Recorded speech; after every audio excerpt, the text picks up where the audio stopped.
AI 시대에 어떤 사람이 진짜 살아남을까요? 이제는 이 질문조차 GPT에게 물어봅니다. 그리고 모두 비슷한 답변을 받죠. 바로 이 지점이 우리 능력이 계속해서 평균화되고 있다는 증거예요. 이제는 능력이란 건 가치가 하향하게 될 겁니다. 수많은 복제본이 쏟아지니까요. 근데 이런 복제본이 쏟아질 때 반드시 값이 뛰는 게 하나 있습니다. 바로 원본이죠. 제 생각에 진짜 살아남는 사람은 복제본은 값이 싸지고 원본이 가치 있어질 거라고 했는데요. 요즘 다들 GPT나 클로드, 제미나이 켜놓고 다들 물어보죠. 내가 뭘 하면 좋을까? 답도 잘 나와요. 근데 맞는 말인데 뭔가 좀 아쉬운 기분이 드는 것도 사실이죠. 그래서 어떻게 하죠? 내 성격은 이렇고 나는 이런저런 스펙과 경험이 있고 이렇게 최대한 내 정보를 주면서 답을 요구해요. 그러면 답변을 또 맞춤으로 해줍니다. 근데 여전히 느낌이 좀 비슷하죠. 자, 여기서 이런 컨텐츠를 봅니다. 질문을 잘 줘야 답변을 잘한다. 앞으로 AI 시대에는 질문을 잘하는 사람이 살아남는다. 그래서 그 질문인 프롬프트를 엄청나게 공유하죠. 여러분, 질문을 잘해야 하는 이유가 뭘까요? 아마 나에게 더 잘 맞는 답을 듣기 위해 그럴 거예요. 근데 남이 만들어낸 정교한 프롬프트가 과연 나에게 딱 맞는 답을 제시해 줄 수 있을까요? 물론 어디에 적용할까에 따라서 필요한 것도 있을 거예요. 그런데 앞으로의 내 방향성, 내 생존과 직결되는 전략, 이런 것처럼 나에게 딱 맞는 답이 요구되는 아주 중요한 사안일수록 남이 만들어낸 프롬프트는 아무런 쓸모가 없을 겁니다. 지금 이 순간에도 수백만 명이 같은 걸 물어보고 있어요. 그 말은 수많은 사람이 비슷한 질문을 하고 비슷한 정보와 답을 받게 된다는 소리입니다. 정보란 건 두 가지의 속성이 있어요. 가령 날씨 예보와 같은 정보가 있죠. 이런 정보는 100만 명이 본다고 해도 그 날씨 자체가 변하지 않습니다. 정보의 퍼짐과 그 정보 자체가 어떠한 인가도 없죠. 많이 본다고 날씨가 달라지는 건 아니니까요. 그리고 많은 사람이 안다고 해도 날씨에 대한 가치가 변하지는 않죠. 반면 정보가 퍼지는 것 자체가 정보의 질을 떨어뜨리는 경우도 있습니다. 예를 들어 GPT한테 나 진짜 돈 많이 벌 수 있는 고급 정보를 좀 알려줘 라고 하면 나름의 답을 잘 말해줄 겁니다. 실제로 그걸 달성할 수 있는 매우 현실적이고 도움되는 답변을 주죠. 하지만 이런 정보는 나만 알고 있을 때 그 가치가 희소한 거지, 날씨 예보랑은 다르게 100만 명이 알게 되면 그 정보의 가치가 똑같을 수가 없습니다. 정보의 가치 자체가 떨어지는 거죠. 이렇게 대부분의 질문에 대한 답이 누구나 알 수 있는 정보가 되면 이전에는 어려웠던 일도 누구나 할 수 있는 일이 돼버립니다. 적어도 정보를 몰라서 못했던 일들은 이제 없어진다고 보면 되겠죠. 제가 마케팅을 교육하다 보니까 예전에는 가령 이런 것들이 희소했습니다. 블로그에서 상위 노출시키는 방법, 인스타에서 팔로우를 높이는 방법, 인스타 광고를 운영하는 방법. 근데 지금은 이런 노하우를 AI에게 쉽게 얻을 수 있어요. 물론 여전히 이런 것의 수요는 높고 노하우를 100% 대체하기는 어렵겠지만 이전에 희소했던 정보가 가치 하향했다는 건 누구도 부정할 수 없는 현실이 되었죠. 그래서 이제는 AI를 활용해서 상위 노출시키는 법, AI로 컨텐츠를 만들고 팔로우를 높이는 법, 이런 것들로 메시지만 AI로 옮겨간 거죠. 문제는 정작 이런 걸 알려주는 생산자는 돈을 벌지만 이걸 배우는 사람은 이미 많이 뿌려진 복제본을 전수받아서 그냥 똑같이 그걸 알려주는 사람이 되거나 이미 희소하지 않게 된 정보들 속에서 헤매다가 길을 잃어버린다는 거죠. 자, 그럼 이렇게 누구나 정보를 쉽게 찾을 수 있고 누구나 능력치가 비슷해지고 누구나 다 할 수 있는 일이 되어버리면 과연 값이 오르는 쪽은 어디가 될까요? 이 답을 찾기 위해서는 먼저 이런 질문을 해봐야 됩니다.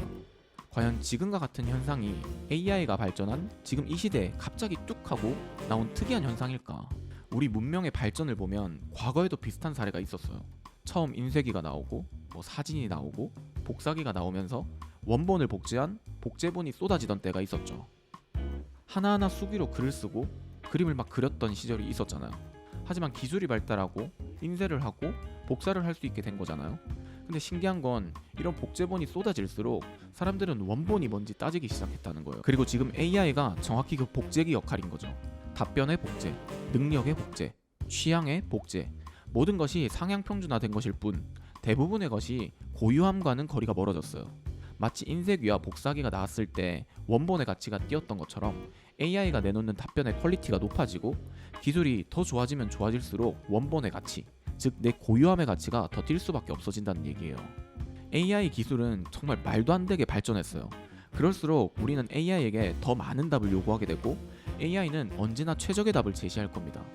즉 같은 답을 듣고 같은 자리에서 몰리게 된다는 뜻이에요.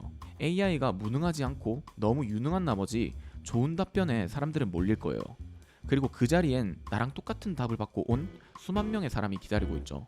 자, 그럼 우리에게 원본이란 게 대체 뭘까요? 적어도 능력과 스펙은 아닐 거예요. 그 능력과 스펙이란 게 이제는 AI로 대부분 대체될 테니까요. 아마 AI를 조금만 깊이 공부해보시면 기술적인 영역에서 진짜 대부분의 것이 대체될 거란 걸 알게 돼요. 그래서 우리는 복사본이 아닌 원본이 되어야 다가올 시대에서 높은 가치를 인정받을 수 있겠죠. 많은 사람들이 AI가 절대 대처할 수 없는 것으로 흔히 말하는 게 인간의 감정, 사랑 이런 것들이죠. 물론 저도 결국 우리가 지향해야 할 점은 사랑의 감정이라고 생각을 합니다. 근데 저는 또 세속적인 사람이라서 이걸 조금 더 우리 현실에서 에너지로 쓸 수 있고 생존에 연결될 수 있게 설명을 하려면 사랑이라는 몽글몽글한 감정보다 결핍과 욕망이라는 원초적인 감정들을 들여다봐야 한다고 생각을 해요. 그래서 진짜 내 원본을 찾으려면 내가 가진 욕망부터 뒤집어 봐야 하죠. 르네 지라르라는 철학자가 있습니다. 이름이 좀 특이하죠. 프랑스 사람이고 문학과 인류학을 같이 전공한 사람이에요.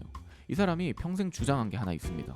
제가 영상에서도 종종 인용을 했는데 인간은 자기가 원해서 원하는 게 아니라 남이 원하는 걸 보고 원하게 된다는 거예요. 그리고 여기엔 절대 예외가 없다고 봤어요. 모든 인간을 그렇다는 것을 전제한 거죠. 그리고 이를 두고 모방 욕망이라고 불렀습니다. 예를 들어 이런 거예요. 애기들이 여러 명 있어요. 장난감이 10개가 있는데 한 아이가 그 장난감 중에 하나를 딱 집으면 옆에 애가 그걸 달라고 울죠. 좀 전까지는 그 장난감에 관심이 없었는데 말이죠. 울음을 터뜨린 그 아이는 장난감을 원한 게 아닙니다. 옆에 있던 그 친구가 원하는 걸 원한 거죠. 철학자 지라르는 욕망에는 항상 3가지가 있다고 봤어요. 원하는 나, 그리고 원하는 대상, 그리고 먼저 원하는 사람. 우리는 보통 앞에 2가지만 봅니다. 지금 무언가를 원하고 있는 나, 그리고 내가 원하는 대상. 그래서 이렇게 생각하죠. 이건 내가 원하는 거야. 근데 지라르는 늘 3번째가 있다고 말했어요. 먼저 원한 사람이 항상 있다고 말이죠. 다만 안 보일 뿐이라고 말한 겁니다. 예시를 애기로 들었지만 이게 어른이라고 다를까요? 요즘 AI로 바이브 코딩을 한다는 붐이 부니까 왠지 궁금해진 적 없나요? 유튜브랑 인스타로 돈을 많이 번다고 하니까 궁금해진 적은요? 친구가 이직해서 연봉이 올랐다는 소식을 들으면 축하는 하지만 좀 찝찝하고, 누가 회사 관두고 사업해서 잘 나간다는 소리를 들으면 나도 뭔가 해야 할 것 같은 느낌이 들죠. 이런 게 과연 진짜 내 안에서 올라온 거였을까요? 아니면 누가 원하는 걸 보고 옮겨 붙은 거였을까요? 지라르는 이런 현상을 이야기한 거예요. 그리고 하나를 더 나눴죠. 멀리 있는 사람이 대상이 될 때랑 가까이 있는 사람이 대상이 될 때는 완전히 다르다고 말이죠. 이게 무슨 말일까요? 우리는 모두 누군가가 원하는 걸 원한다고 했는데 일론 머스크가 진짜로 부럽나요? 당연히 부럽죠. 근데 진짜 배가 아프나요? 네, 배가 아프다면 화장실을 가시고요. 일론 머스크는 우리랑 딴 세상에 있는 너무 멀리 있는 대상이기 때문에 별로 배가 안 아픕니다. 근데 당장 내 주변에 있는 친구나 내가 경쟁자라고 생각했던 사람 또는 직장 동료는 어떤가요? 거기에 열등감을 느끼면 안 된다고 사회적으로 학습을 한 거지 진짜 아무 느낌이 들지 않는 사람은 거의 없을 거예요. 이 거리가 가까우면 가까울수록 세게 옮겨 붙고 옮겨 붙는 순간 그건 부러움이 아니라 경쟁이 되죠. 자, 그럼 여기서 다시 한번 생각을 해봅시다. AI는 이 구조에 대체 뭘까요? AI가 답을 어떻게 만드는지를 생각해보면 간단해요. 수억 명이 써놓은 글을 학습합니다. 그리고 통계적으로 가장 그럴듯한 다음 문장을 내놔요. 그러니까 AI가 하는 말은 수억 명의 평균이에요. 사람들이 보통 이렇게 말을 하더라. 이런 조건이면 보통 이런 걸 원하더라. 그걸 정리해서 돌려주는 겁니다. 그리고 여기서 진짜 심각한 문제가 하나 있죠. AI는 그걸 평균처럼 말하지 않아요. 물론 프롬프팅 기술이 좋으면 그걸 사전 방어하겠지만 일반적으로는 여러분들의 이름을 부르면서 또는 우리의 상황을 인용하면서 우리만을 위한 조언처럼 말하죠. 한마디로 평균값이 개인 맞춤으로 포장돼서 나오는 거예요. 지라르식으로 말하면 이겁니다. 예전에는 옆자리 동료 한 명이 경쟁 대상이었어요. 기껏 인터넷을 봐도 인플루언서 몇 명이 대상이었던 거죠. 근데 지금은 수억 명의 평균이 통째로 그 대상이 되었어요. 그리고 그게 나한테 맞춤어처럼 입혀지죠. 인류 역사상 이렇게 강력한 모방 장치는 없습니다. 제가 예전에 코칭해드렸던 회원분 중에 한 분이 계시는데 이분이 엔지니어시고 AI 자동화 이쪽으로 엄청 잘하세요. 그리고 목표로 적어주신 게 테슬라에 가고 싶다고 하시더라고요. 멋있는 목표죠. 그래서 제가 한번 여쭤봤어요. 테슬라에서 일하는 게 좋은 건지 아니면 테슬라 다니는 내가 멋있는 건지. 사실 이 둘은 완전 다른 질문이거든요. 테슬라에서 할 일이 좋은 거라면 테슬라를 가지 못하더라도 비슷한 일을 하는 다른 자리에서 충분히 즐겁게 일을 할 수 있을 거예요. 근데 테슬라에 다니는 내가 멋있어서이면 혹시나 가지 못했을 때 나는 실패가 돼버리고 만약 가게 되더라도 그 일이 나랑 맞지 않을 수도 있게 되는 거죠. 이 사례는 어떤 걸 말해주냐면 먼저 원한 사람들이 만들어 놓은 목표가 마치 나의 목표처럼 느껴지는 기본값이 된다는 거예요. 우리는 대부분 이와 같은 목표를 설정을 하죠.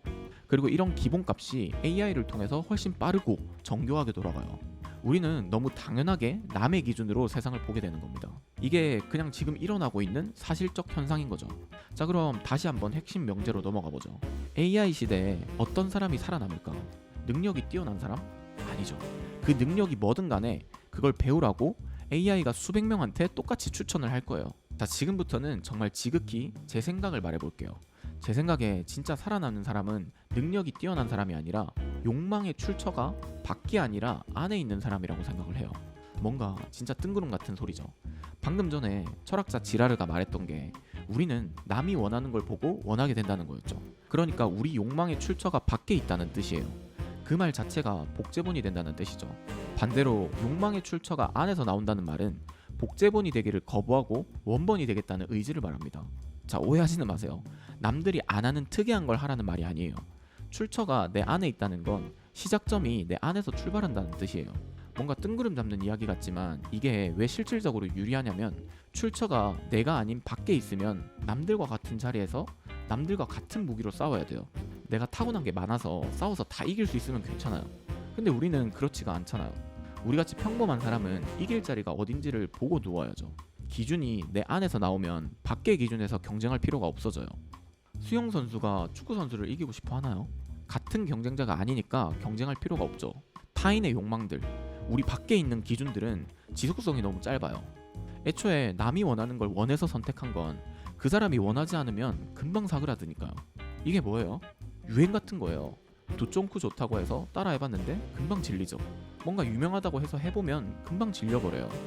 이렇게 세상이 이미 답을 알려주고 있듯이 유행은 금방 지나간다는 걸 우리는 모두 알고 있어요. 그 유행이라는 게 외부의 기준들이잖아요. 그러니까 우리는 이 욕망의 출처를 안에서 찾아야 되는 거죠. 왜냐? 이건 유행이 아니거든요. 끝이 없어요. 애초에 내 욕망이란 건 배터리처럼 막 충전을 하면 완충되고 그런 게 아니기 때문에 남이 그만둬도 계속하고 시키지 않아도 계속하게 되고 심지어 하지 말라고 해도 계속해요. 자, 그렇다고 외부 욕망을 쫓는 게 잘못됐냐? 그것도 아닙니다. 그건 정상이에요. 저도 그렇고 여러분도 그렇고 다 그래요. 지라르 말대로 그게 기본값이니까요. 문제는 그 출처가 밖에 있다는 사실이 문제가 아니라 그게 밖에 있다는 걸 모른다는 게 문제인 거죠. 알면 내가 고를 수 있습니다. 그리고 알고 나서도 그대로 남의 기준대로 살아도 됩니다. 다만 그때부터는 남의 목표를 내 목표로 착각하고 거기에 시간을 쓰는 일이 필연적으로 생기겠지만요. 그래서 자신만의 가치에 따라서 선택을 하는 겁니다. 자, 그럼 당연히 이런 질문이 나와요. 내 욕망의 출처가 안에 있는지 밖에 있는지 그걸 어떻게 아냐? 한마디로 내 욕망, 지금 내가 원하는 게 그게 진짜 내가 원하는 건지 남들이 원해서 원하는 건지 그걸 네가 어떻게 아냐? 맞아요. 그걸 알 수가 없어요. 이걸 모르니까 미칠 노릇이죠. 나도 내가 뭘 원하는지 모르겠는 거죠. 우리 이런 말 많이 하잖아요. 나도 내 마음을 모르겠어. 저도 이게 참 궁금하더라고요. 왜 내 마음을 내가 모를까?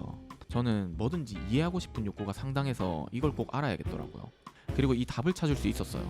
여기에 대한 답은 바로 도구에 있었어요. 갑자기 무슨 도구? 우리가 마음을 표현할 때 꺼내 쓰는 도구. 뭐죠? 바로 언어죠. 우리가 내 마음을 제대로 알지 못하는 이유는 이해를 위해 쓰는 언어, 말 자체가 원래 부정확하다는 거예요. 자, 뭔 말인가 싶어도 조금만 더 들어보세요. 예를 들어 친구가 물어요. 야, 너 수진이 좋아해? 그래서 좋아해 라고 했어요. 근데 여러분, 이 좋아해라는 세 글자 안에는 뭐가 있을까요? 뭐 같이 있으면 편안한 건지, 없으면 불안한 건지, 재밌어서 좋은 건지, 떨리고 긴장되는 건지, 이런 감정들이 다 뭉쳐져 있는데 입 밖으로는 좋아해 라는 세 개의 단어로 나오죠. 프랑스 정신분석학자 자크 라캉은 이렇게 밖으로 나간 글자가 기표, 안에 뭉쳐져 있는 덩어리들은 기의, 이렇게 둘로 나눠서 언어를 설명했어요. 저 옛날 소시르라는 사람이 만든 언어학 개념을 빌려다가 말한 건데 이걸 굳이 왜 말하냐면 이게 우리의 욕망을 정의하는 단서가 되기 때문이에요. 자, 아직은 아리송하시죠? 다 듣고 나면 이해가 될 겁니다. 기표와 기의는 쉽게 말해 이런 거예요. 우리가 애플이라고 딱 말하면 어떤 것들이 떠오르죠? 뭐 아이폰도 떠오르고 사과도 떠오르고 뭐 에어팟도 떠오르고 뭐 애플 로고도 떠오르고 스티브 잡스도 떠오르고 막 그럴 거예요. 이 모든 게 애플이라는 글자가 가지고 있는 기의예요. 그리고 애플이라는 글자 자체는 기표죠. 자, 이 개념을 인지한 상태로 AI에 대입을 해봅시다. AI가 인식하는 건 전부 뭘까요? 바로 기표입니다.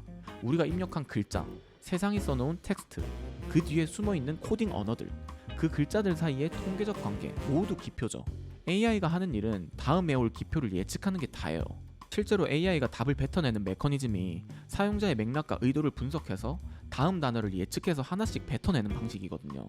그래서 아무리 내 상황을 자세히 설명해도 AI에게는 끝내 전달되지 않는 것이 있습니다. 앞에서 예로 들었던 좋아해라는 단어를 생각해보세요. AI한테 나 수진이를 좋아해 라고 말한다고 해볼게요. 요즘 연애 상담도 AI한테 많이 하시잖아요. 그럼 AI에게 도착하는 것은 좋아해라는 글자와 그 앞뒤에 붙은 설명이 답니다. 여기에는 내가 수진이를 바라볼 때 느꼈던 감정, 함께 겪었던 시간, 설렘과 불안, 존경과 의존, 혹은 나조차 정확히 설명하지 못하는 마음들, 이런 것까지 그대로 전달되는 것은 아닙니다. 물론 AI는 내 의도에 가까운 답을 줄 수 있을 거예요. 하지만 설명을 아무리 덧붙여도 내가 경험한 마음 전체를 언어 안에 완전히 옮길 수는 없어요. 말을 더하면 또 설명하지 못한 부분이 생기고 그 부분을 설명하려면 또다시 다른 말이 필요해지죠. 라캉의 정신분석 개념에서는 이를 두고 언어는 늘 미끄러진다고 표현을 합니다. 결국 AI가 받아들이는 것은 내가 경험한 마음 그 자체가 아니라 그것을 표현하려고 선택한 기표들인 거죠. AI는 그 기표들의 관계를 분석해서 내가 무엇을 의미하는지 추론하고 다시 기표의 형태로 답을 돌려줍니다. 그래서 AI가 아무리 정교한 답을 내놓아도 가끔 이런 느낌이 남는 거죠. 말은 맞는데 내가 정말 원하는 게 이게 아닌데, 내가 설명한 내용은 분명히 이해한 것 같은데 정작 중요한 무언가가 빠져있는 것 같아. 이런 느낌 다들 있으시죠? 말은 맞아요. 근데 아니에요. 그 빠진 것이 단순히 AI의 성능이 부족해서 생긴 정보의 누락만은 아니에요. 내가 내 마음을 언어로 옮기는 순간부터 이미 다 담기지 않는 부분이 생겼기 때문이죠. 좋아해 라는 기표가 내가 느낀 마음 전체를 담지 못하는 자리, 아무리 설명해도 끝내 말로 옮겨지지 않고 내 안에 남는 부분, AI가 나한테 건넨 수많은 기표를 분석하고도 끝내 직접 받아갈 수 없는 것, 라캉은 바로 이걸 결핍이라고 불렀어요. 그리고 인간은 이 결핍 때문에 다시 움직인다고 했죠. 다 표현하지 못했기 때문에 또 말하고, 충분히 이해받지 못했다고 느끼기 때문에 다시 설명을 합니다. 무언가 빠져있다고 느끼기 때문에 관계를 맺고 또 행동하고 새로운 대상을 찾아 나서죠. 이 결핍을 채우려는 움직임에서 욕망이 생겨나는 겁니다. 우리는 사랑받으면, 성공하면, 원하는 일을 찾으면 이 빈자리가 채워질 거라고 생각을 하죠. 하지만 하나를 얻고 나면 욕망은 다른 곳으로 이동하죠. 왜냐면 우리가 얻으려 했던 대상은 결핍을 잠시 가려줄 수는 있어도 완전히 없애지는 못하기 때문이에요. 그러니까 AI가 담지 못하는 것은 단순한 정보가 아니죠. 언어로 아무리 설명을 해도 다 옮겨지지 않는 나의 경험, 감정, 욕망의 나머지 부분이죠. 그리고 바로 그 남는 자리, AI가 끝내 담을 수 없는 것이 바로 결핍입니다. 욕망은 바로 이 결핍에서 생기고 내가 나아갈 방향은 그 욕망에서 나옵니다. AI한테 결핍이 있을까요? 못 가져서 아리고 없어서 아픈 것이 있을까요? 마음속에 있는데 꺼내지 못해서 답답한 그 마음이 있을까요? 하나도 없습니다. 적어도 지금의 AI는 무언가를 잃어본 경험이 없어요. 어릴 때 갖지 못한 것도 없고 인정받지 못해서 밤에 뒤척인 적도 없습니다. 실패가 두려워서 도망친 적도, 사랑받고 싶어서 자신을 바꾼 적도 없죠. 그 경험 자체가 없어요. 그러니까 그 다음도 생기지 않는 거죠. 결핍이 없으니까 자기 욕망이 없고, 자기 욕망이 없으니까 스스로 정한 방향도 없습니다. 이게 AI의 근본적인 한계죠. 성능이 부족해서가 아니라 구조가 다르기 때문이에요. 모델의 성능이 좋아지면 인간의 욕망을 좀 더 정교하게 묘사하고 흉내낼 수는 있을 거예요. 하지만 욕망을 흉내내는 것과 실제로 욕망하는 것은 전혀 다른 일이니까요. AI한테 나 앞으로 뭘 하면 좋을까? 라고 물으면 선택지를 한 10개는 줍니다. 더 달라고 하면 20개도 줄 거예요. 각각의 장단점과 성공 가능성까지 깔끔하게 정리해줍니다. 근데 정작 하나를 골라주지는 못해요. 물론 하나만 추천해줘 라고 하면 하나를 고르기는 하죠. 하지만 그 선택은 AI가 그 방향을 원해서 내린 결정이 아닙니다. 내가 제공한 조건과 일반적인 기준을 계산해서 가장 적합해 보이는 답을 출력한 것이죠. AI는 선택지를 무한히 만들 수 있지만 내가 살아갈 방향은 대신 만들 수 없습니다. 그리고 우리가 AI한테서 겪는 답답함도 정확히 여기에 있죠. 정보가 부족해서 선택하지 못하는 게 아니잖아요. 정보는 이미 넘쳐납니다. 검색하면 나오고 AI한테 물으면 더 많이 나와요. 문제는 정보가 아니라 고를 기준이 없다는 겁니다. 이 기준이란 건 방향에서 나오고, 방향은 욕망에서 나오고, 욕망은 결핍에서 나옵니다. 그 사슬의 첫 번째 칸을 AI는 가지고 있지 않아요. 그러니까 AI는 나 대신 자료를 찾고 비교하고 정리할 수는 있어도 무엇을 위해 살아야 하는지까지는 대신 결정할 수 없습니다. 그러려면 대체 어떤 역량을 키워야 할까요? AI 시대에는 창의성을 가져야 한다는 말을 많이 들었을 거예요. 질문을 잘해야 하니까 문해력을 높여야 한다. 공감 능력을 키워야 한다. 이런 말도 많이 들으셨을 거예요. 물론 다 중요합니다. 근데 그것마저 AI가 다 대체하고 있어요. 솔직히 말해서 저는 AI보다 더 창의적일 자신이 없습니다. 창의의 대부분은 기존에 있던 것의 연결인데 AI보다 이걸 잘해낼 사람이 있을까요? 공감도 AI만큼 잘해낼 자신이 없어요. 근데 저는 하나는 확실하게 AI보다 잘할 수 있는 게 있습니다. 그리고 여러분도 이거 하나만큼은 AI보다 잘할 수 있을 거예요. 내 안에서 작동하는 결핍을 감지하고 그걸 해석하는 능력이죠. 아직 말로 다 나오지 않은 덩어리를 알아차리는 힘이에요. 왜냐? AI는 기표로만 전달받는 우리의 마음을 전부 이해하지 못하니까요. 이게 조금 추상적으로 들리면 이렇게 생각을 해보세요. 회의실에서 모두가 좋은 아이디어라고 말을 하는데 나만 이상하게 별로일 때가 있습니다. 그래서 뭐가 문제인데? 라고 물으면 정확하게 설명하기가 어려워요. 또 이런 상황이 있을 수 있죠. 조건은 다 좋은데 이상하게 마음이 가지 않는 자리. 그런 때가 있잖아요. 남들은 부러워하는 기회인데 나는 왜 좋은지 모르겠고, 반대로 남들은 별거 아니라고 하는데 나만 계속 붙잡게 되는 것들이 있습니다. 우리는 이런 걸 그냥 느낌, 감, 촉 이런 걸로 뭉뚱그려 표현하지만 이런 순간들이야말로 아직 말이 되지 않은 무언가가 반응하고 있는 겁니다. 우리는 그 감각을 자주 무시하죠. 근거가 없으니까요. 우리 대한민국 사람들은 근거, 증거 이런 것들이 너무 중요하잖아요. 그러니까 설명이 안 되니까 납득을 할 수 없는 겁니다. 그리고 남에게 납득시킬 수도 없으니까요. 그런데 설명이 안 된다고 해서 틀린 걸까요? 물론 설명되지 않는 모든 감정이 진실이란 뜻은 아닙니다. 순간적인 불안이나 편견, 익숙함 때문에 생긴 반응일 수도 있으니까요. 다만 설명되지 않는다는 이유만으로 그냥 넘어가기에는 이런 느낌들이 너무나 중요한 단서가 돼요. 이미 깔끔하게 설명되는 것은 기표가 되어서 밖으로 나온 거예요. 하지만 아직 설명되지 않은 반응에는 내가 미처 이해하지 못한 경험과 욕망이 남아있을 수 있습니다. 우리는 살면서 끊임없이 이런 질문을 받아요. 왜 그 학교에 가려고 하니? 왜 그 회사를 그만두려고 하니? 왜 하필 그 일을 하려고 하니? 왜 그게 너한테 중요하니? 우리는 늘 이렇게 이유를 대합니다. 내 안에 여러 이유들 중에서 남에게 설명하기 쉽고 사회적으로 납득이 되는 이유만 골라서 내놔야 되죠. 이 일이 반복되면 어떻게 될까요? 말이 되는 것만 남습니다. 말이 안 되는 반응은 점점 나 자신에게도 보이지 않게 되는 겁니다. 그러다 보면 설명할 수 있는 부분만 나라고 믿게 되는 거죠. 좋은 회사니까 가야 되고, 연봉이 높으니까 만족해야 되고, 남들이 부러워하니까 놓치면 안 된다고 생각을 해요. 근데 정작 내 방향을 알려주는 단서는 말로 쉽게 설명되지 않았던 그쪽에 있을 수 있어요.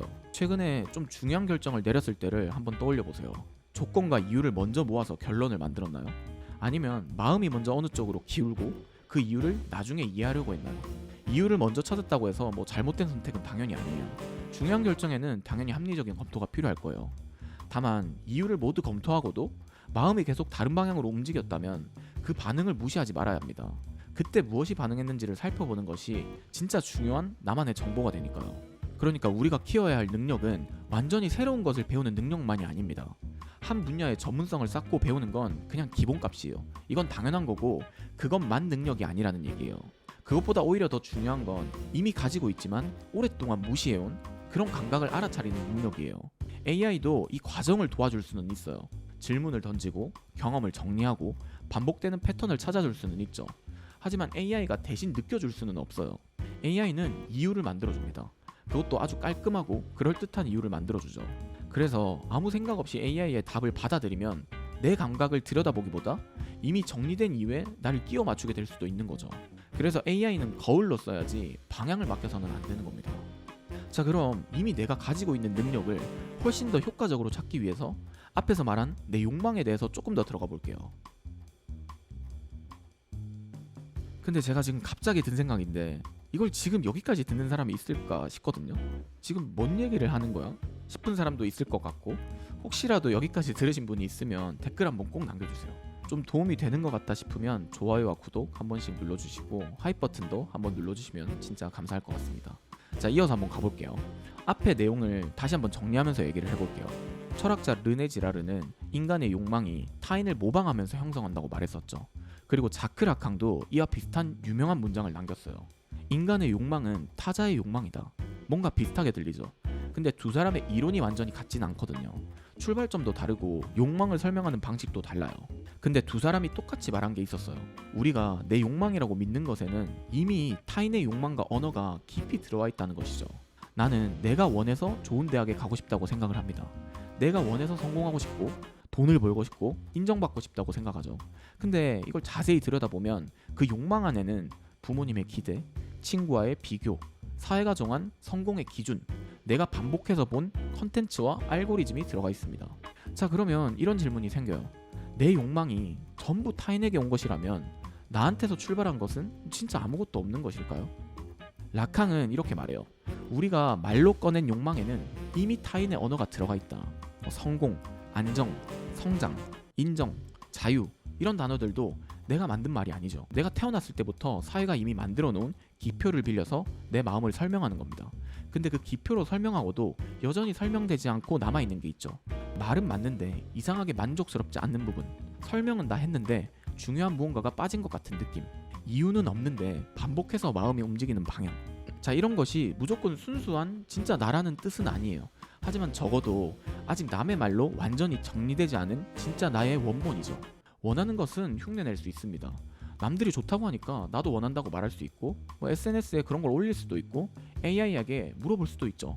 하지만 반복해서 없으면 힘들어지는 거, 이건 좀 달라요. 자율성이 없을 때마다 숨이 턱 막히는 사람, 성과가 보이지 않을 때마다 에너지가 푹 꺼지는 사람, 사람들에게 인정받지 못할 때 유난히 크게 흔들리는 사람, 아무런 의미도 느껴지지 않는 일에 오래 견디지 못하는 사람. 이런 반응은 머리로 정한 목표보다 더 오래 반복되는 경우가 많아요. 그래서 중요한 것은 시간과 장소가 달라져도 반복되는 패턴인 거죠. 이게 왜 중요할까요? 밖으로 표현된 욕망은 AI에도 학습할 수 있습니다. 사람들은 원하는 것을 물으면 대체로 좋아 보이는 답을 하니까요. 경제적 자유, 성장, 안정, 좋은 관계, 의미 있는 일, 이런 것들이죠. 그런 답은 이미 인터넷에 수도 없이 쌓여 있고 AI는 그 패턴을 모두 학습했습니다. 그러니까 무엇을 원하세요? 라는 질문에 나오는 첫 번째 대답은 이미 사회적으로 준비된 답일 가능성이 높은 거죠. 반면 자신이 무엇을 견디지 못하는지는 잘 드러내지 않죠. 자랑할 만한 이야기가 아니니까요. 저는 결과가 늦게 나오는 일을 못 견딥니다. 저는 인정받지 못하면 금방 에너지가 꺼집니다.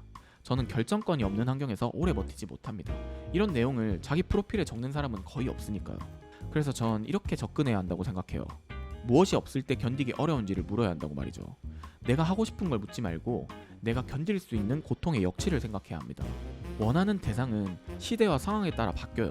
20살 때 원했던 것과 30살 때 원하는 것은 다를 수 있죠. 아니, 그냥 다를 거예요. 하지만 무엇이 없을 때 반복해서 힘들어지는지, 어떤 조건에서 계속 에너지가 꺼지는지는 정말 오래 유지됩니다. 그래서 직업과 진로를 결정할 때나 내 커리어의 방향을 결정할 때도 오랜 시간 반복되어 온 결핍의 패턴을 봐야 하는 거죠. 그래야 오래 갈 수 있고 그것이 진짜 내 원본에서 나온 능력이니까요. 지금까지 다녔던 학교나 회사, 참여했던 프로젝트를 떠올려 보세요. 분명 많은 경험들이 있었을 겁니다. 그리고 그 안에서 가장 견디기 힘들었던 순간 하나를 골라보세요. 퇴사를 결심한 날이어도 좋아요. 매일 아침에 눈뜨기가 싫었던 시기여도 좋고요. 겉으로는 잘하고 있었지만 속으로는 완전히 꺼져 있던 순간도 괜찮습니다. 그리고 딱 한 줄만 적어보세요. 그때 나에게 없었던 것은 뭐였지? 돈이 없었나요? 인정이 없었나요? 결과가 보이지 않았나요? 내가 결정할 수 있는 권한이 없었나요? 성장한다는 감각이 없었나요? 하는 일의 의미를 알 수 없었나요?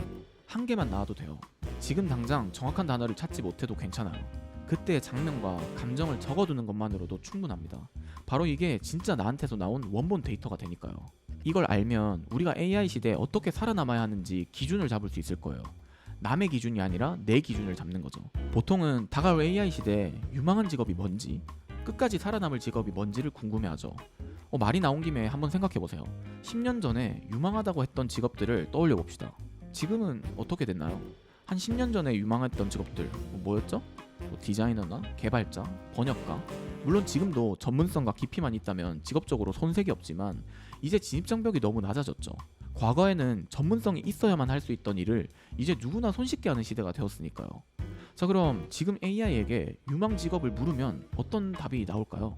데이터 분석가, AI 엔지니어, 보안 전문가, 헬스케어 전문가, 컨텐츠 기획자, 이런 비슷한 목록이 반복해서 나올 겁니다.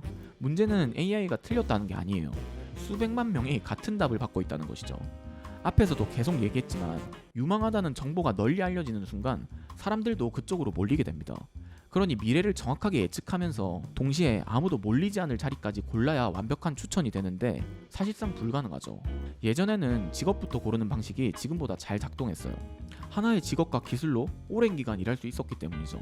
하지만 지금은 직업심리학의 연구만 봐도 직업을 하나의 고정된 개념으로 보지 않는 걸 전제로 합니다. 직업도, 직무도, 역할도 언제든 바뀔 수 있다는 게 기본 전제죠. 그래서 직업 이름 하나를 먼저 고르고 그 안에 평생의 방향을 전부 맡기는 방식은 위험하죠. 내가 고른 직업의 내용이 바뀌거나 그 직업 이름 자체의 가치가 낮아질 수 있기 때문이에요. 자, 그렇다면 우리는 무엇을 먼저 선택해야 하고 어떤 능력을 갖추어야 하며 AI에게 대체되지 않으려면 어떻게 해야 할까요? 여기에는 정답이 없습니다. 다만 저는 저만의 정답을 찾았어요. 우리는 직이 아닌 업을 쫓아야 한다. 직은 직업 이름을 말합니다. 마케터, 개발자, 트레이너, 교사 모두 직이죠. 이런 직의 이름은 시대에 따라 새로 생기고 바뀌고 사라지기도 합니다. 반면 나만의 업은 내가 세상에서 반복적으로 수행하는 역할입니다. 그리고 이건 오늘 줄곧 이야기했던 AI가 절대 대체할 수 없는 나만의 결핍과 욕망에서 비롯되죠. 예를 들어 어떤 사람은 복잡한 것을 만나면 그냥 지나치지 못합니다. 반드시 구조를 뜯어보고 원리를 파악하고 다른 사람도 사용할 수 있는 형태로 정리해놔요. 이런 사람은 마케터를 하든 개발자를 하든 교사를 하든 하는 일의 중심은 비슷합니다. 직업 이름은 달라져도 반복하는 역할은 남는 거죠. 또 다른 사람은 어떨까요? 어떤 사람은 어디를 가든 사람들 사이에서 끼어있는 오해를 풀고 있어요. 본인이 그 역할을 맡겠다고 선언한 적도 없습니다. 그런데 몇 달이 지나면 언제나 중재자 자리에 가 있어요. 팀장이 되면 팀장의 방식으로 오해를 풀고 실무자일 때는 실무자의 방식으로 관계를 연결합니다. 또 어떤 사람은 아무도 시작하지 않은 일을 가장 먼저 버립니다. 방향을 만들고 자리를 잡아놓은 뒤에 안정되기 시작하면 또 흥미를 잃고 다음 일을 찾아가죠. 이 사람에게 안정된 운영 업무를 맡기면 반년 만에 답답해하죠. 무책임해서가 아니라 시작하고 개척하는 역할에서 가장 강하게 움직이는 사람이기 때문이죠. 이런 각기 다른 사람에게 무슨 직업이 맞나요? 라고 물으면 하나의 답을 내기 어렵습니다. 여러 직업 안에서 같은 역할을 수행할 수 있기 때문이죠. 그래서 내 업이 무엇인지 알고 싶다면 직업 이름만 보지 말고 직업과 환경이 바뀌어도 반복하는 행동을 봐야 하는 거죠. 회사를 3번이나 옮겼는데 3번 모두 비슷한 역할을 맡게 됐다면 우연이 아닐 수 있어요. 3번 모두 비슷한 조건에서 에너지가 켜졌다면 그것도 우연이 아닙니다.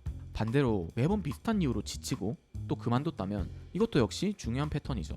한 번의 선택은 우연일 수 있지만 반복은 구조를 보여주니까요. 이게 왜 중요할까요? 직업 이름으로 자신을 정의한 사람은 그 이름이 흔들릴 때 자기 전체가 흔들립니다. 나는 디자이너인데 요즘 AI가 디자이너의 자리를 가장 빠르게 대체하고 있죠. 나 이제 뭘로 먹고 살지? 나는 또 강사인데 이제 AI가 다 알려줘서 사람들이 이제 내 강의를 듣지 않으면 어떡하지? 이런 불안에서 자유로울 수가 없어요. 하지만 업으로 자신을 이해한 사람은 이름이 바뀌어도 비교적 덜 흔들립니다. 단단한 나의 도메인 지식과 경험이 있고 복잡한 것을 구조화하는 사람이라는 역할을 알게 되면 어떤 회사를 가도 어떤 일을 하더라도 나만의 업을 수행할 수 있게 되는 거죠. 새로운 직업을 찾게 돼도 그 안에서 내 역할을 이어갈 수 있습니다. 자기의 업에 맞는 다음 이름을 내가 선택하면 되기 때문이죠. 세상은 항상 직업 이름부터 줍니다. 마케터, 개발자, 기획자, 상담사 이런 이름을 먼저 보여주고 그중 하나를 고르라고 하죠. 그러면 사람들은 그 이름 안에 자신을 우겨 넣습니다. 거기 맞지 않으면 직업의 조건을 살피기보다는 자신이 부족하다고 생각하죠. 전 이걸 반대로 가야 한다고 생각을 해요. AI가 절대 대체하지 못할 그곳에서 출발을 하는 거죠. 순서를 뒤집는 거예요. 이름이 먼저가 아니라 나에서 먼저 출발하는 거죠. 나만의 원본 데이터인 결핍, 거기서 터져나온 내 욕망, 욕망이 만들어낸 반복된 행동 패턴, 그 행동이 굳어진 나의 강점, 그 강점으로 표현되는 나만의 정체성, 이 모든 방향이 가리키는 나만의 업, 이걸 먼저 찾아야 합니다. 그 다음 그것이 가능할 조건인 직을 선택하는 거죠.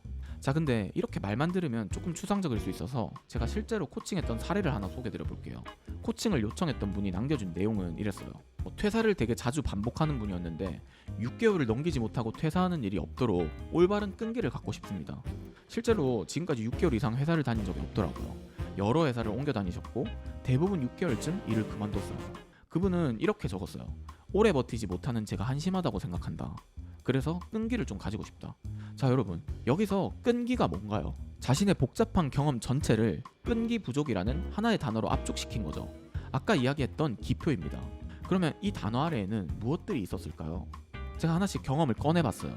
이분은 결과가 오랫동안 보이지 않는 일을 견디기 어려워했어요. 또 중요하지 않다고 느끼는 일에 계속 에너지를 써야 하는 상황도 힘들어했고요. 그리고 자신의 기여를 아무도 알아주지 않는 분위기에서도 빠르게 에너지가 꺼졌어요. 이 세 가지를 합치면 무엇이 보이나요? 이건 단순히 끈기가 없었다는 이야기가 아닙니다. 자신에게 필요한 조건이 없는 환경에서는 오래 버티기가 어렵다는 이야기죠. 사람 문제가 아니에요. 자리 문제죠. 이건 완전히 다른 얘기입니다. 앞에 끈기가 없다고 말한 건 인격의 문제가 되죠. 이렇게 규정하면 해결책은 나 자신을 고치는 것밖에 없습니다. 더 참아야 되고 더 독해져야 하고 어떻게든 나를 바꿔야 하죠. 하지만 내가 참기 힘든 환경으로 방향을 바꾸면 나의 문제가 아니라 조건의 문제가 됩니다. 나는 성과가 보이지 않고 사고력을 쓰지 못하며 기여를 인정받지 못하는 환경에서 에너지가 꺼진다. 이런 기준들을 잡을 수 있는 거죠. 이렇게 보면 해결 방법도 달라집니다. 나를 무조건 갈아엎는 것이 아니라 내가 오래 움직일 수 있는 조건을 찾는 걸로 미션이 바뀌죠. 유도를 3단까지 했고 악기도 오래 다뤘고 게임 롤 있잖아요. 롤 등급이 상위 1%더라고요. 이런 것들이 6개월 만에 만들어지는 결과가 아니잖아요. 끈기 없는 사람이라는 기표 안에서 절대 나올 수가 없는 결과들이죠. 즉 조건이 맞으면 몇 년이고 깊게 파고드는 사람이었던 겁니다. 다만 자신이 어떤 조건에서 그렇게 움직이는지 이름을 붙이지 못했을 뿐이죠. 그래서 마지막에는 3가지 판단 기준으로 정리를 했어요. 내가 지금부터 일할 곳은 과연 기여를 인정받을 수 있는 곳인가? 충분히 사고력을 발휘할 수 있는 곳인가? 이분이 머리 쓰는 걸 좋아했거든요. 내가 만든 결과를 비교적 빠르게 확인할 수 있는 곳인가? 이건 특정 직업의 이름이 아니죠. 이분이 자기 업을 지속하기 위해 필요한 전제 조건입니다. 이런 조건을 알게 되면 여기에 어울리는 직을 고민할 수 있게 되고 내가 노력을 쏟아도 되는 나만의 분야를 찾을 수 있게 되죠. 그리고 나만의 단단한 선택의 기준이 생기게 됩니다. 이렇게 업과 조건을 먼저 정의하면 직업 이름이 바뀌어도 판단 기준이 남아요. 지금 다니고 있는 직장에서도 사용할 수 있고 그 다음 선택지에서도 다시 사용할 수 있죠. 자, 그래서 돌고 돌아서 다시 처음 했던 말이 뭐였죠? AI 시대에 진짜 살아남는 사람은 복제본이 아니라 원본이다. 그 원본은 AI가 대체할 수 없는 욕망의 출처가 밖이 아니라 안에 있는 사람인데 그게 바로 내 결핍에서 비롯되고 이걸 하나로 엮어서 생각해야 나만의 업이 보인다. 그래서 우리는 직이 아니라 업을 쫓아야 한다. 자, 그래서 지금까지의 이야기를 하나의 방법으로 이걸 직접 찾을 수 있도록 정리를 해볼게요. 총 3단계예요. 이름하여 욕망의 출처 찾기. 자, 1단계는 찾는 거고 2단계는 뜯어보고 3단계는 포착하기예요. 먼저 1단계 찾는 거는 지금 내가 원하는 것 하나를 떠올려 보세요. 그리고 내가 그것을 원하기 시작하기 직전에 누구를 봤는지 찾아보는 겁니다. 특정 인물이 떠오른다면 그 사람이 내 욕망의 모델일 수 있어요. 타인에게서 시작된 욕망이라도 내가 충분히 검토하고 받아들인다면 내 삶의 방향이 될 수 있거든요. 중요한 것은 출처도 모른 채 끌려다니지 않는 거죠. 아, 이건 그 사람이 원하는 모습을 보면서 생긴 욕망이구나. 이 사실을 알아차리는 것만으로도 욕망과 나 사이에 거리가 생깁니다. 그때부터 계속 가져갈지 아니면 내려놓을지 선택할 수 있는 거죠. 꼭 사람 이름이 떠오르지 않아도 출처는 있을 거예요. 요즘엔 알고리즘이 욕망의 모델을 대신하기 때문이죠. 몇 달 동안 비슷한 영상과 게시물을 반복해서 봤다면 특정 인물이 아니라 컨텐츠의 흐름 전체가 내 욕망을 만들었다고 볼 수 있겠죠. 난 언제부터 이것을 원하기 시작했지? 원하기 시작한 시점과 그 무렵에 반복해서 본 것들, 이런 것들을 함께 살펴보면 욕망이 어디에서 들어왔는지 보일 수 있어요. 자, 다음 2단계 뜯어보기는 나 자신을 설명할 때 반복해서 사용하는 단어 하나를 골라보세요. 끈기가 없다, 게으르다, 예민하다, 우유부단하다, 욕심이 없다, 집중력이 부족하다. 그리고 그 단어 아래 압축되어 있는 실제 장면을 하나씩 꺼내보는 거예요. 끈기가 없다고 말하는 대신 이렇게 물어보세요. 언제 그만뒀는지, 언제 일을 할 때 그랬는지, 그곳에는 무엇이 없었는지, 반대로 오래 지속한 일에는 무엇이 있었는지, 기표 하나로 뭉뚱그려 놓은 경험을 다시 펼쳐보는 거예요. 제가 앞에 코칭 사례에서 끈기가 없다는 말을 뜯어봤을 때 실제로 있었던 것은 성과가 보이지 않는 환경, 사고력을 쓰지 못하는 일, 인정받지 못하는 분위기였죠. 단어를 뜯으면 단순히 성격처럼 보였던 문제가 조건과 구조의 문제로 바뀝니다. 마지막 3단계 포착하기, 이게 가장 중요해요. 원하는 것만 묻지 말고 무엇이 없을 때 반복해서 에너지가 꺼지는지를 찾는 겁니다. 살면서 가장 버티기 힘들었던 순간들을 떠올려 보세요. 그 순간들에 공통적으로 없었던 것은 무엇이었는지, 그리고 반대로 시간 가는 줄 모르고 몰입했던 순간들도 떠올려 보세요. 그때 공통적으로 있었던 것은 무엇이었는지, 없을 때 반복해서 꺼지고 있을 때 반복해서 켜지는 것, 그 두 개의 방향이 겹치는 지점이 있었을 거예요. 그게 우리를 움직이는 핵심 조건이고 우리 욕망을 만들어내는 엔진일 가능성이 높아요. 물론 아무리 이렇게 해도 한계가 있어요. 내가 나를 보는 것도 결국 자기 언어에서 갇히니까요. 앞에서 제가 코칭 사례도 말씀드리고 정확하게 설명도 했지만 또 막상 나한테 대입해보면 잘 안 될 거거든요. 내가 반복하고 있는 행동을 실제로 포착하고 그걸 내 강점으로 엮어내는 일이 쉬운 건 아니니까요. 그러니까 저 같은 강점 코치도 있는 거고, 그래야 저도 먹고 살겠죠. 그래서 그래도 최대한 혼자서 실마리를 찾을 수 있도록 설명을 해드렸고요. 혼자 찾기가 좀 어렵고 시간이 없어서 빨리 찾고 싶은 분들은 고정 댓글 남겨드린 저희 진단 이용해주시면 되고요. 진단을 받으시면 오늘 앞에서 말씀드린 그 논리가 모두 들어가 있고요. 내 결핍과 욕구, 강점, 업의 방향까지 받아보실 수 있습니다. 오늘 했던 이야기에서 제 고민의 흔적을 확인할 수 있을 거고요. 진단을 받으시면 최소한 그 욕망의 출처와 넥스트 스텝의 가이드라인이 될 수는 있을 거예요. 뭐 이걸 받고 인생이 바뀌고 뭐 정말 혁신적인 무언가를 찾아내고 그런 건 절대 아니니까 평소에 나의 행동에 대한 이유를 알고 싶거나 나를 어떻게 써야 하는지 또 내가 돌아가는 작동 방식이 궁금하시면 진짜 큰 도움이 되실 거예요. 요즘에 영상 만들 힘이 막 나는 것 같아요. 저도 관심 받고 싶은 욕망이 있어서 여러분들의 지속적인 관심을 적극적으로 부탁드리고요. 오늘 제가 했던 이야기에 동의하지 않는 분도 당연히 있을 거예요. 저도 이것이 진리라고 절대 생각하지 않습니다. 다만 삶을 살아갈 때 가려운 부분 하나 정도는 긁어줄 수 있는 내용이라고 생각하고요. 긴 영상을 여기까지 보신 분이 진짜 있을지는 모르겠네요. 이렇게 길게 찍을 생각이 없었는데 하다 보니까 이렇게 됐어요. 긴 영상 여기까지 봐주셔서 감사하고요. 다음엔 좀 더 유익한 영상으로 찾아뵙겠습니다. 감사합니다, 여러분.